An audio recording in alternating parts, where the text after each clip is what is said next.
Allongée dans le lit, je regarde le plafond blanc. Il y a une tache d'humidité sur la droite.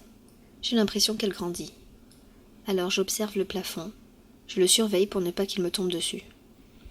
J'observe le plafond blanc, plongé dans le noir. Je suis restée allongée toute la journée. Il doit être presque 18 heures, mais la nuit tombe très vite en cette période.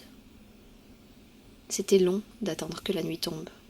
Et j'ai attendu, parce que quand il fait nuit, je suis apaisée. Je regarde toujours le plafond, et cette tache d'humidité en forme de planète.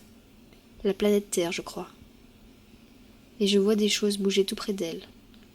Je ne sais pas si c'est parce que j'ai gardé les yeux rivés dessus trop longtemps, mais il y a des étoiles. Des brillantes, des pâles, des filantes. Toute la Voie lactée est là, et ça bouge. Doucement ça bouge. Je fais des vœux quand je vois passer une étoile filante. Certaines sont plus proches et plus rapides. Ce sont les plus visibles. Mais je garde un œil ouvert sur tout le plafond. C'est la nuit des étoiles filantes. D'un coup, je me sens happée par le plafond. Toute la Voie lactée vient vers moi, m'englobe, et je suis dans l'espace. Je flotte. Une terrible idée me vient en tête. Il n'y a pas d'air dans l'espace. Je commence à paniquer et bouge dans tous les sens. Les bras, les jambes, le corps tout entier. Et mes yeux veulent sortir de mes orbites. Mais je me rends compte que je ne manque pas d'air. C'est curieux, mais je ne sais plus vraiment ce qui est logique. Je me calme un moment. Juste avant de m'apercevoir que quelque chose fonce sur moi. Un caillou. Il est énorme. Il va si vite et grossit au fur et à mesure qu'il vient vers moi. Un bout de planète, gigantesque, une comète.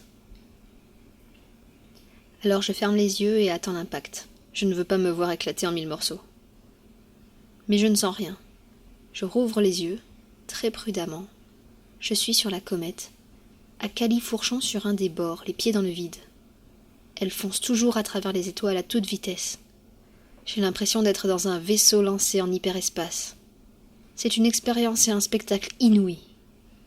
Je garde les yeux bien ouverts. Je ne veux pas rater une seule miette de tout ça. Il n'y a pas d'air, mais mes cheveux sont propulsés en arrière, comme s'ils étaient pris dans une rafale de vent. Je chevauche la comète à la manière d'une cavalière de l'espace. Je me sens libre et forte, la plus libre et la plus forte de l'univers. Je n'ai besoin de personne, personne n'a besoin de moi. Et je me laisse emporter par ce miracle de la nature. Robuste, rapide et léger. La comète laisse des traînées de poussière derrière elle. Je me demande si ça fait d'elle une étoile filante. Il n'y a pas de son dans l'espace. Pourtant j'entends quelque chose de très lointain, à peine audible. Je n'entends même pas ma propre voix. Ça sonne comme un cri strident. Un horrible cri très aigu, mais très loin de moi. Un son qui ne s'arrête pas. Je le cherche de tous les côtés, mais ne vois rien qui pourrait produire un tel son. Pas de vaisseau, pas de station, pas de satellite. Juste une lumière bleue, rouge, qui clignote dans mon angle mort. Je n'arrive pas à en voir la source exacte. Elle reste dans le coin de mes yeux et clignote. Rouge, bleu, rouge, bleu. Aucune partie de moi ne pense un seul instant que ce son ne proviendrait pas de quelque chose d'humain. Il est plutôt caractéristique, je crois le reconnaître. Je l'ai déjà entendu, mais impossible de me rappeler. Et cette lumière, je ressens une grande tristesse. Tout évoque la tristesse. Mais pourquoi ?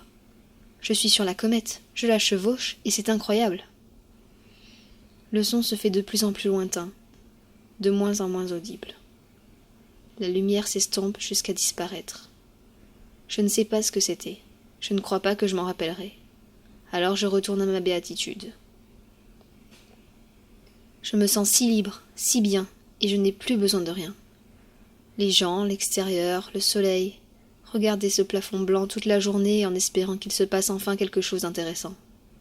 Maintenant je suis une cavalière de l'espace. Je chevauche une comète.